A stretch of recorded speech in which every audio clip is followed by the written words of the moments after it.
आऊज़ु बिल्लाहि मिनश शैतानिर रजीम बिस्मिल्लाहिर रहमानिर रहीम। अस्सलामु अलैकुम वरहमतुल्लाहि वबरकातुहू। Dear students, I hope you are fine. आप ठीक ठाक होंगे। तो चलें शुरू करते हैं। आज हमारा लेक्चर नंबर 48 और पोलराइजेशन का चैप्टर जो है उसको हमने स्टार्ट किया हुआ है। और ये वेव्स जो है ये रादर टफ सब्जेक्ट है एज़ कंपेयर टू मैकेनिक्स।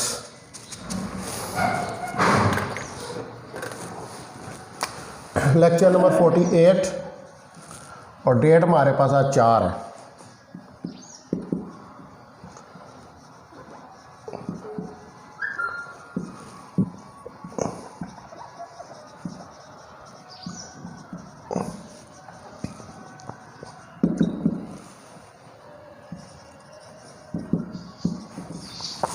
और आज जो है हमने लास्ट टाइम भी जो है वो लीनियर, एलिप्टिकल और सर्कुलर पोलराइजेशन जो है इनको स्टडी किया था।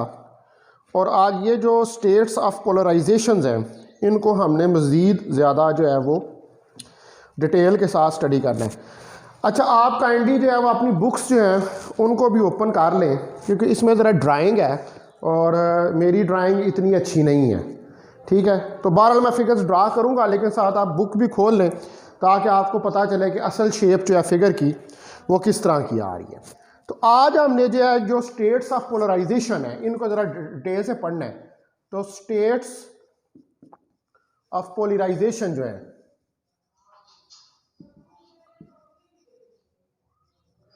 इनमें हमारे पास, आपको मैंने लास्ट टाइम बताया था कि 3 किस्म की पोलराइजेशन हैं। एक पोलराइजेशन जो है वो लीनियर है, दूसरी हमारे पास सर्कुलर है और तीसरी हमारे पास जो है वो एलिप्टिकल पोलराइजेशन है। तो 3 किस्म की हमारी जो है वो पोलराइजेशंस होती हैं। तो हमने अब ये जो तीनों पोलराइजेशंस हैं, लीनियर, सर्कुलर और एलिप्टिकल, इनको ज़रा डिटेल के साथ स्टडी करके देखना। कल लास्ट टाइम मैंने जो लेक्चर लिया था उसके अंदर मैंने आपको बताया था कि किस एंगल के ऊपर लीनियर होती है, किस पे सर्कुलर होती है और किसके ऊपर एलिप्टिकल होती है। तो सबसे पहले हम देखते हैं लीनियर पोलराइजेशन को। तो जो प्लेन इलेक्ट्रोमैग्नेटिक वेव होती है, कोई भी जो प्लेन इलेक्ट्रोमैग्नेटिक वेव किसी प्लेन के अंदर, प्लेन इलेक्ट्रोमैग्नेटिक वेव का मतलब है कि ऐसी वेव जो किसी प्लेन के अंदर मूव कर रही हो। प्लेन क्या होगी, कोई एक्सेस होंगे 2, ठीक है, ये देखें, ये एक्स और ये वाई, तो ये क्या है, ये एक प्लेन है। तो इसके अंदर अगर कोई वेव मूव कर रही है कोई, तो हम उसको कहेंगे कि what is this, this is plane electromagnetic wave. तो इसको हम प्लेन इलेक्ट्रोमैग्नेटिक वेव का नाम देंगे, यानी कि वो एक जो एक प्लेन के अंदर मूव कर रही है, जिसके कंपोनेंट्स आप प्लेन के अंदर जो है उनको देख रहे हैं, तो उसको हम प्लेन इलेक्ट्रोमैग्नेटिक वेव का नाम देते हैं। तो हम ये कहते हैं कि प्लेन इलेक्ट्रोमैग्नेटिक वेव जो है वो लीनियरली पोलराइज्ड है। तो हमारे पास जो इलेक्ट्रोमैग्नेटिक वेव्स होती हैं उनकी नेचर क्या होती है, पोलराइजेशन ही उनकी नेचर के बारे में आपको इंफॉर्मेशन देती है। पोलराइजेशन जो है वो आपको ये बताती है कि इलेक्ट्रोमैग्नेटिक वेव्स जो हैं ये ट्रांसफर इन नेचर होती हैं। इनकी जो नेचर है वो ट्रांसफर है, क्योंकि इसके अंदर हमारे पास एक ट्रांसफर इलेक्ट्रिक फील्ड का कंपोनेंट होता है। क्या होता है, ट्रांसफर इलेक्ट्रिक फील्ड का component. A transverse component, a transverse component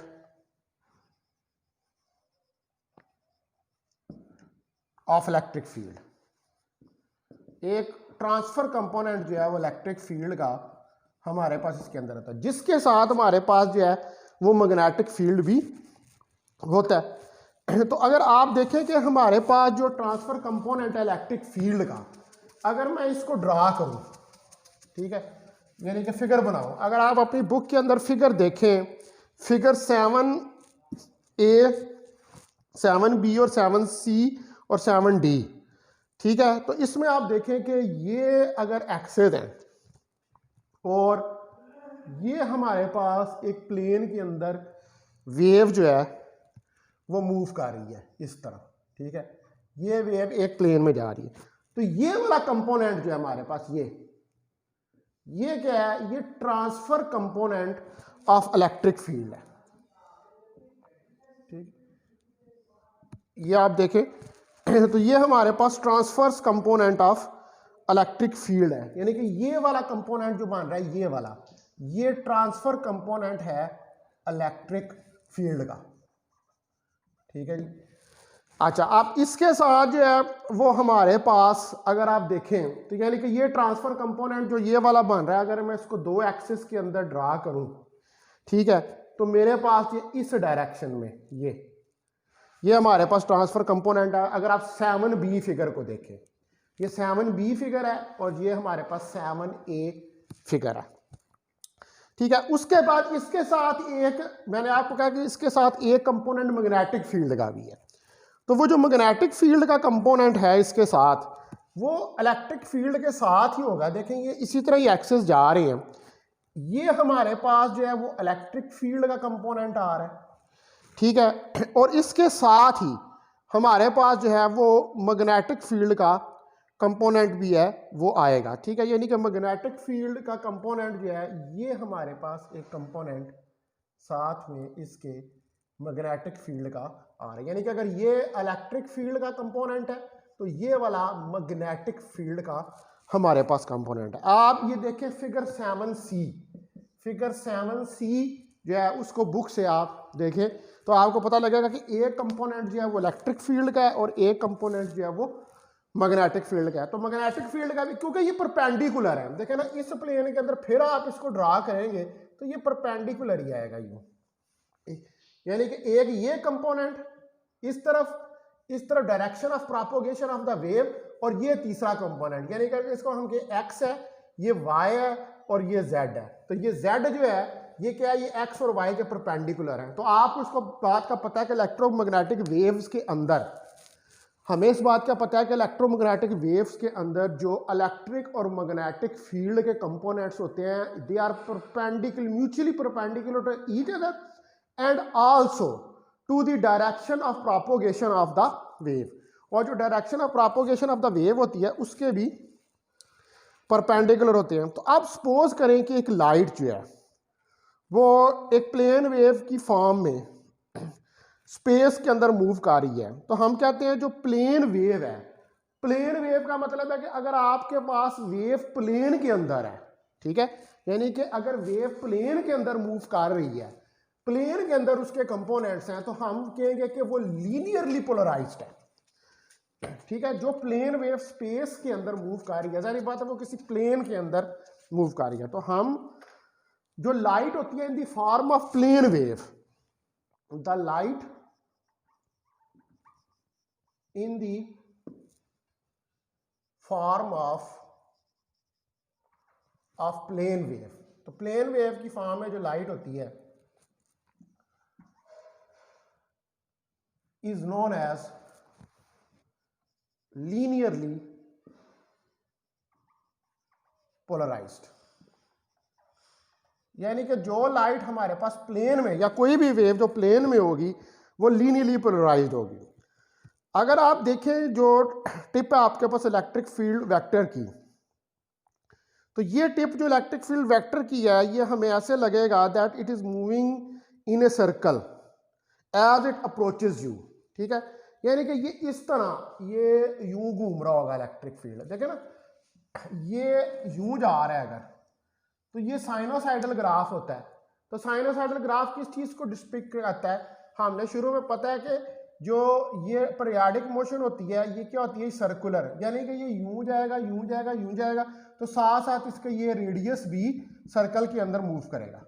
तो इसका मतलब है कि जब इस तरह करके वेव मूव कर रही है, तो अगर ये आपका इलेक्ट्रिक फील्ड वेक्टर है तो इसकी टिप भी इस पॉइंट पे जाके इधर आ जाएगी, ये भी सर्कल के अंदर इलेक्ट्रिक फील्ड जो है वो मूव कर रहा होगा ऐसे, ठीक है। जो जो वेव प्रोपोगेट करती जाएगी, इलेक्ट्रिक फील्ड वेक्टर की जो टिप है वो भी एक सर्कल के अंदर जो है वो मूव करेगी। तो आपको ऐसा लगेगा कि ये सर्कल के अंदर मूव कर रही है जब ये वेव जो है वो आपकी तरफ अप्रोच कर रही है। तो जिस वक्त आप सोर्स को देख रहे हैं तो जो इलेक्ट्रिक वेक्टर है लाइट का कमिंग टुवर्ड यू, ठीक है, वो जो आपकी तरफ वेक्टर आएगा वो आप कैसे लगेगा कि जैसे काउंटर क्लॉकवाइज, ठीक है, काउंटर यानी कि एंटी क्लॉकवाइज।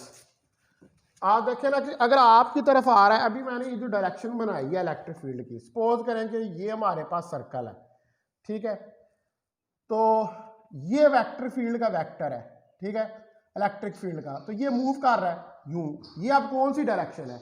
ये वाली डायरेक्शन जो है ये हमारे पास काउंटर क्लॉकवाइज या एंटी क्लॉकवाइज डायरेक्शन है। यहाँ पर ई है, फिर इधर रोटेट करके आया ई, फिर इधर रोटेट करके आया ई, फिर इधर रोटेट करके आया ई। तो इलेक्ट्रिक फील्ड वेक्टर जो है, हमें लग रहा है कि electric field vector is rotating in counter clockwise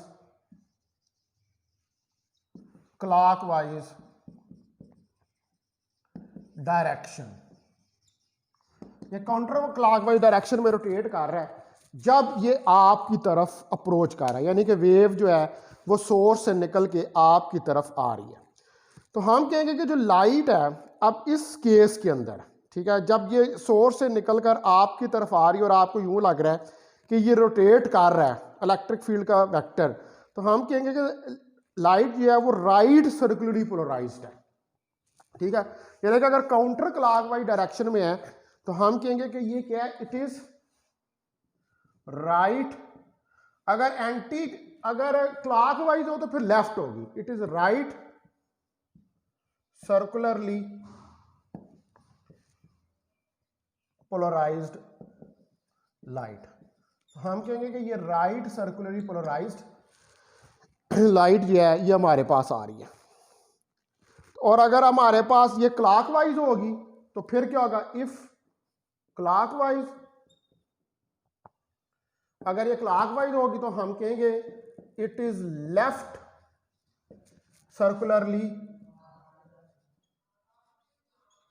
circularly polarised light, ठीक है। तो हम कहेंगे इसको ये लेफ्ट सर्कुलरली पोलराइज्ड लाइट है,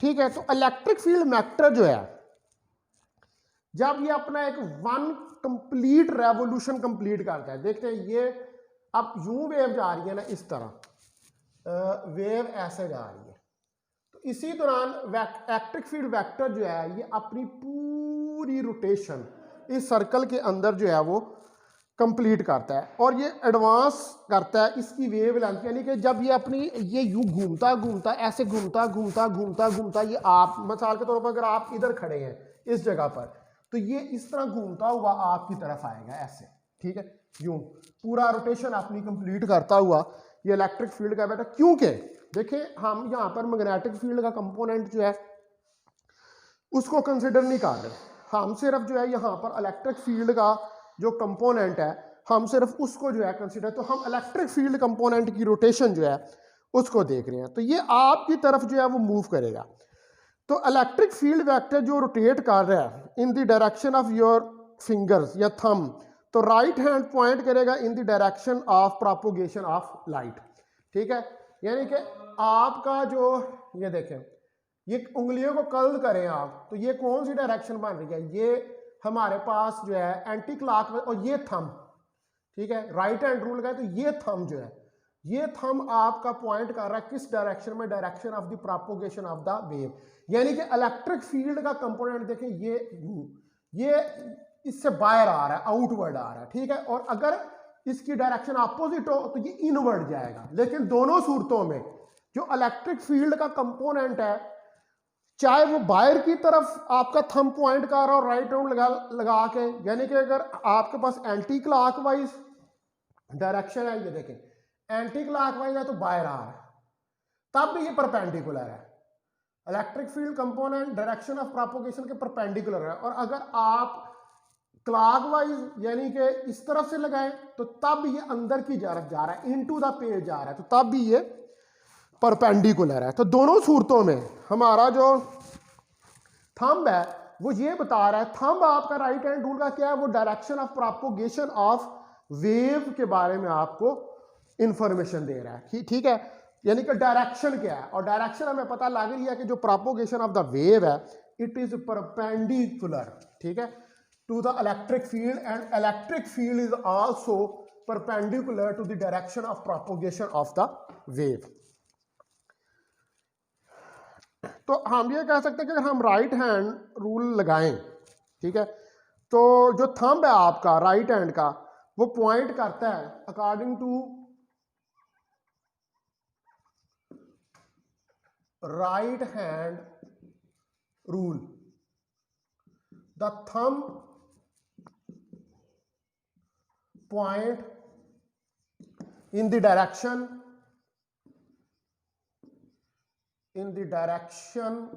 of propagation of light. तो थंब जो है वो आपको बताता है कि लाइट जो है वो किस डायरेक्शन में मूव कर रही है। तो एक ट्रांसफर इलेक्ट्रोमैग्नेटिक वेव जो है, या हम जिसको कहते हैं एक नेचुरल लाइट जो है, वो जनरली तो अनपोलराइज्ड होती है, क्योंकि इसमें तमाम प्लेन्स ऑफ प्रोपोगेशन जो हैं वो इक्वली प्रोबेबल होती हैं, ठीक है। हमने शुरू में देखा यही बात की थी कि जो अनपोलराइज्ड लाइट होती है उसके अंदर जो वेव होती है उसकी वाइब्रेशन के तमाम पॉसिबिलिटीज जो हैं इक्वली प्रोबेबल का मतलब होता है तमाम प्रोबेबिलिटीज उसकी वाइब्रेशन की हो सकती हैं। यानी कि अगर हमारे पास ये 3 डायमेंशनल सिस्टम है और इसके अंदर तो वेव जो है वो एक्स वाई जेड, इस एक्स जेड वाई प्लेन में भी हो सकती है, एक्स जेड प्लेन में भी हो सकती है और जेड वाई प्लेन में भी हो सकती है। एक्स वाई में भी वो मूव कर सकती है, उसका कंपोनेंट्स हो सकते हैं, एक्स जेड में भी उसके कंपोनेंट्स हो सकते हैं और एक्स वाई में भी हो सकते हैं। तो इलेक्ट्रोमैग्नेटिक वेव या ऑर्डिनरी लाइट जो है वो जनरली स्पीकिंग क्या है, इट इज अनपोलराइज्ड लाइट। तो जो लीनियरली पोलराइजर्स होते हैं ये हमारे पास क्या करते हैं कि ये डिवाइड कर देते हैं 2 जनरल कैटेगरीज के अंदर, ठीक है। अनपोलराइज्ड बीम जो होती है वो स्प्लिट होती है 2 बीम्स में विद अपोजिट पोलराइजेशन स्टेट्स, यानी कि जो लीनियर पोलराइजर्स होते हैं, वो जो आपने लास्ट टाइम पोलराइड पढ़ा था, वो 2 जनरल कैटेगरीज जो होती हैं जिनको हम अब्जॉर्प्टिव स्प्लिटिंग पोलराइजर्स कहते हैं। वो जो अनपोलराइज्ड बीम होती है उसको 2 स्टेट्स के अंदर जो है वो डिवाइड कर देते हैं, और वो 2 स्टेट्स हमारे पास कौन कौन सी होती हैं, एक को हम क्या कहते हैं सर्कुलर पोलराइजेशन और एक को हम कहते हैं एलिप्टिकल पोलराइजेशन, ठीक है। यानी कि लीनियरली पोलराइज्ड जो होती है ये जब आपकी गुजरती है लाइट अब्जॉर्प्शन स्प्लिटिंग पोलराइजर्स से, ठीक है, अब्जॉर्प्टिव स्प्लिटिंग पोलराइजर से, तो ये 2 कैटेगरीज के अंदर डिवाइड हो जाती है। यानी कि अनपोलराइज्ड बीम जो है it's split into 2 beams with opposite polarisation states, ठीक है। क्या कि अनपोलराइज्ड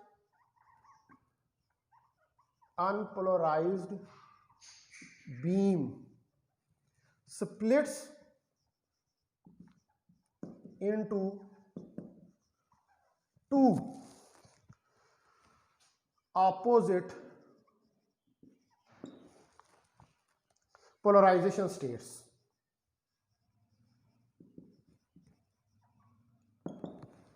ये 2 अपोजिट पोलराइजेशन स्टेट्स के अंदर डिवाइड हो जाती है, जिसमें एक को हम सर्कुलर पोलराइजेशन कहते हैं और दूसरे को हम एलिप्टिकल पोलराइजेशन कहते हैं। तो अब आप देखिए circular polarisation,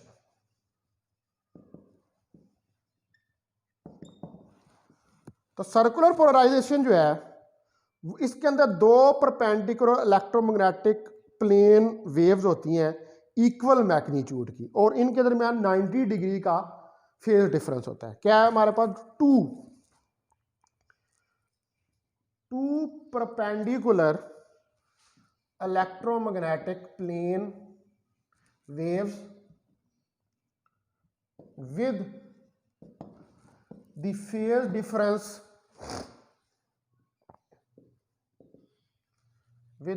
difference of 90 degree. Last lecture में भी हमने पढ़ा था ठीक है कि 90 डिग्री का दो जो हमारे पास इलेक्ट्रोमैग्नेटिक परपेंडिकुलर वेव्स हैं उनमें 90 डिग्री का फेज होता है। तो इसके लिए अगर आप देखें फिगर 8, ठीक है, तो फिगर 8 के अंदर जो है वह सर्कुलरली पोलराइज्ड लाइट जो है उसको डिस्क्राइब किया गया। ठीक है, फिगर 8 ए, बी और सी, ये दोनों फिगर्स जो हैं इनको आप देखें। ठीक है, तो इसमें जो है ये हमें सर्कुलरली पोलराइज्ड लाइट जो है वो डिस्क्राइब की गई है। आप देखें कि अगर मैं पहले ए फिगर बनाऊं ये, तो ये हमारे पास कुछ वेव इस तरह करके जा रही है और इसके यहाँ से एक कंपोनेंट आ रहा है ये।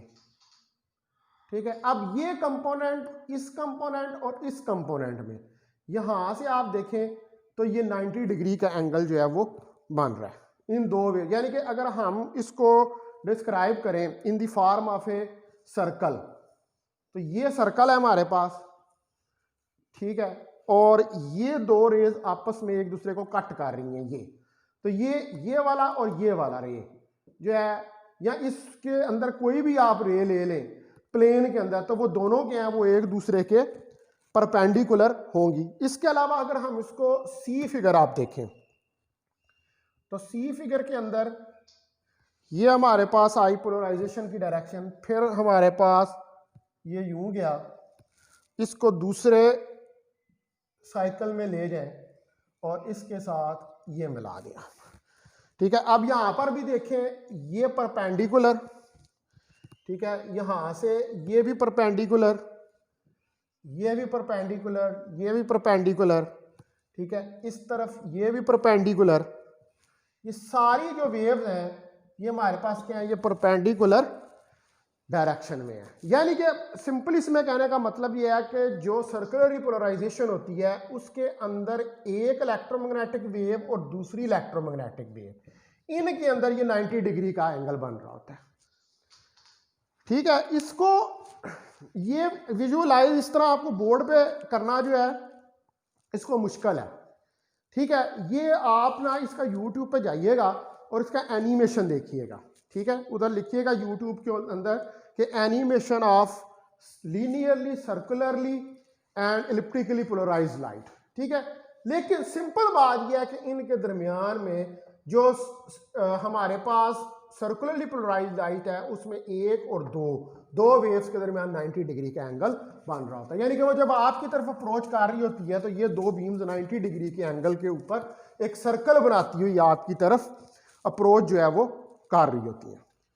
तो ऐसी लाइट के जिसके अंदर फेज डिफरेंस जो है,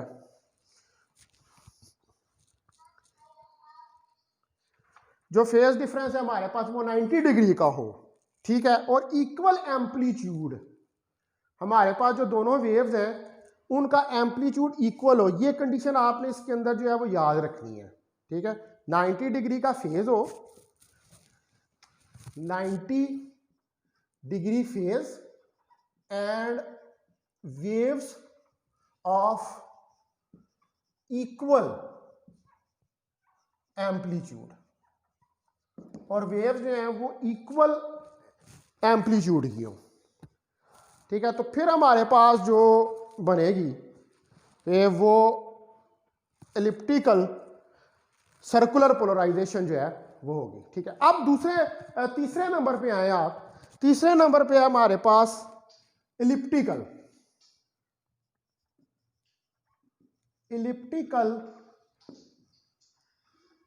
पोलराइजेशन।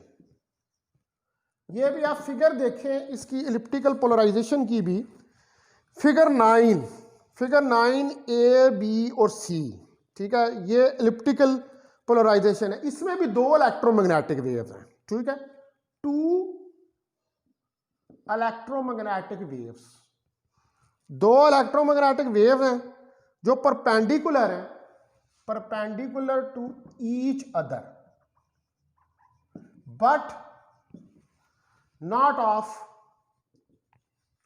इक्वल एम्पलीट्यूड, लेकिन उनका एम्पलीट्यूड जो है वो एक जैसा नहीं है। और फेज में जाहिर बात है परपेंडिकुलर है, तो फेयर डिफरेंस कितना है इनके दरमियान, फेयर डिफरेंस इनके दरमियान 90 डिग्री का ही है, लेकिन एम्पलीट्यूड जो है वो इक्वल नहीं है। देखें आपके पास एलिप्स जो है, सर्कल के अंदर तमाम साइडें बराबर होती हैं, ठीक है, यानी कि पूरा सर्कल जब कोई वेव बनाती है तो उसका एम्पलीट्यूड सेम होता है, लेकिन एलिप्स जो होता है उसके अंदर एलिप्स की शक्ल जो है वो बैजवी सी होती है, वो एक जैसा नहीं होता, उसकी अंडानुमा होती है, यानी कि उसकी लेंथ और विड्थ में फर्क आता है, ये एलिप्स होता है, ठीक है। तो जब अनइक्वल और सर्कल ये होता है, सर्कल एक जैसा होता है सारा, तो इसलिए जब हमारे पास फेयर डिफरेंस तो 90 डिग्री का आ रहा हो, ठीक है, लेकिन अनइक्वल एम्पलीट्यूड जो है उसकी हमारे पास वेव्स हो, तो हमारे पास जो पोलराइजेशन होती है उसको हम क्या कहते हैं, उसको हम एलिप्टिकल पोलराइजेशन, यानी कि वो जो वेव सोर्स से निकलकर आपकी तरफ आ रही होगी वो आपको ऐसे लगेगा जैसे वो एलिप्टिकली पोलराइज्ड लाइट है। अब मैं इसकी ये बनाता हूँ, ये फिगर बहरहाल आप इसको बुक से भी देखें, तो फिगर ए देखें आप, ये फिगर ए मैं बनाने लगा हूँ, ये हमारे पास जो है इस तरह करके रे जा रही है, ठीक है, और ये इसके जो है यहाँ पर परपेंडिकुलर, ठीक है, लेकिन इनके एम्पलीट्यूड जो है वो आप देखें दोनों के एक दूसरे से डिफरेंट है, ठीक है, सेम एम्पलीट्यूड नहीं, एक का ज़्यादा है एक का कम है। और अगर हम इसको बनाएं दोबारा, आप देखें कि एक यूं करके आएगी वेव और दूसरी का एम्पलीट्यूड ज़्यादा होगा, वो इस तरह आएगी,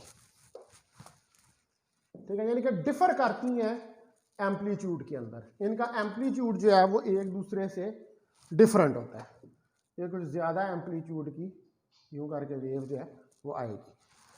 और अगर इसका सर्कल के अंदर देखें तो ये पूरा सर्कल नहीं अब हमारे पास बनेगा, ये हमारे पास देखें कि इसको ये कुछ इस तरह की हमारे पास शेप आएगी, और ये पूरा सर्कल नहीं होगा बल्कि ये एक एलिप्स जो है ये हमारे पास बन जाएगा, ठीक है, जब एम्पलीट्यूड जो है वो सेम नहीं होगा। तो जो इलेक्ट्रिक फील्ड वेक्टर है जो आपकी डायरेक्शन में रोटेट कर रहा है, तो जब आप थंब जो है वो राइट हैंड रूल लगाएंगे इसके ऊपर, तो थंब जो है वो पॉइंट करेगा in the direction of propagation of the wave, और जो आपकी फिंगर्स हैं वो इलेक्ट्रिक फील्ड की रोटेशन को जो है वो डिस्क्राइब करेंगे, ठीक है। तो यानी कि अगर आपने डायरेक्शन फाइंड करनी हो सर्कुलरली, इलिप्टिकली या लीनियरली पोलराइज्ड की, तो हम क्या करते हैं, हम वहाँ पर राइट हैंड रूल जो है उसकी मदद से इसकी डायरेक्शन को फाइंड कर लेते हैं। और राइट हैंड रूल लगाने का तरीका ये होता है कि अगर ये इलेक्ट्रिक फील्ड वेक्टर है तो इलेक्ट्रिक फील्ड वेक्टर मैंने आपको बताया कि ये रोटेट कर रहा होता है, यूं कर रहा होता है, ऐसे ऐसे मूव कर रहा होता है, ठीक है, ये यूं आएगा इलेक्ट्रिक फील्ड, तो आप लगाएंगे इसके ऊपर राइट हैंड, ये राइट हैंड कर्ल्स की फिंगर ये इलेक्ट्रिक फील्ड की डायरेक्शन की रोटेशन, ठीक है, और ये थंब इसके परपेंडिकुलर, यानी कि जिस डायरेक्शन में इलेक्ट्रिक फील्ड जा रहा है उस डायरेक्शन जो आपकी तरफ रोटेट करता हुआ आ रहा है, ठीक है, वो इलेक्ट्रिक फील्ड की रोटेशन की जो डायरेक्शन है वो परपेंडिकुलर है to the propagation of the wave, waves की प्रोपोगेशन के परपेंडिकुलर है, ठीक है। तो अब ये मैंने जो है आपको ये बहुत डिटेल के साथ जो है ये बता दिया कि हमारे पास जो है 3 किस्म की पोलराइजेशंस होती हैं, ठीक है, पोलराइजेशन का भी बता दिया क्या होती है, अनपोलराइज्ड लाइट क्या होती है, पोलराइज्ड लाइट क्या होती है, ठीक है। उसके बाद पोलराइजेशन की स्टेट्स कौन सी होती हैं, हमारे पास पोलराइजेशन की स्टेट्स 3 होती हैं, कोई भी जो वेव प्लेन के अंदर मूव कर रही हो हम उसे कहते हैं कि वो लीनियरली पोलराइज्ड लाइट है, ठीक है। उसके बाद अगर 2 वेव्स इक्वल एम्पलीट्यूड की हो और उनमें 90 डिग्री का फेज डिफरेंस हो तो कौन सी पोलराइजेशन हो रही होती है, उस सूरत में हमारे पास सर्कुलर पोलराइजेशन हो रही होती है। और अगर 2 वेव्स अनइक्वल एम्पलीट्यूड की हो तो हमारे पास 90 डिग्री का जो है वो फेज डिफरेंस हो, तो जो पोलराइजेशन हमारे पास हो रही होती है उसको हम नाम देते हैं एलिप्टिकल पोलराइजेशन का, ठीक है। अभी हमने इसका जो है वो एनालिटिकल ट्रीटमेंट भी करके देखेंगे आगे, ठीक है। ये स्टेट्स ऑफ पोलराइजेशन हम बकायदा इसको कैलकुलेट करके देखेंगे, लेकिन वो अभी इस चैप्टर के एंड पे जाकर हम इनको कैलकुलेट करेंगे मालस लॉ से पहले। अब कल जो हमने चीज़ स्टडी करनी है ये मैं आपको ज़रा आराम आराम से पढ़ा रहा हूँ, थोड़ा थोड़ा करके, क्योंकि ये मुश्किल है, ठीक है। कल हमने जो है वो पोलराइजेशन बाय रिफ्लेक्शन जो है उसको स्टडी करेंगे। ये भी बड़ा इंपॉर्टेंट टॉपिक है। ये जो भी टॉपिक आपको मैंने पढ़ाया है ये भी बड़ा इंपॉर्टेंट है। ये अक्सर पेपर में सवाल आ जाता है कि राइट ए नोट ऑन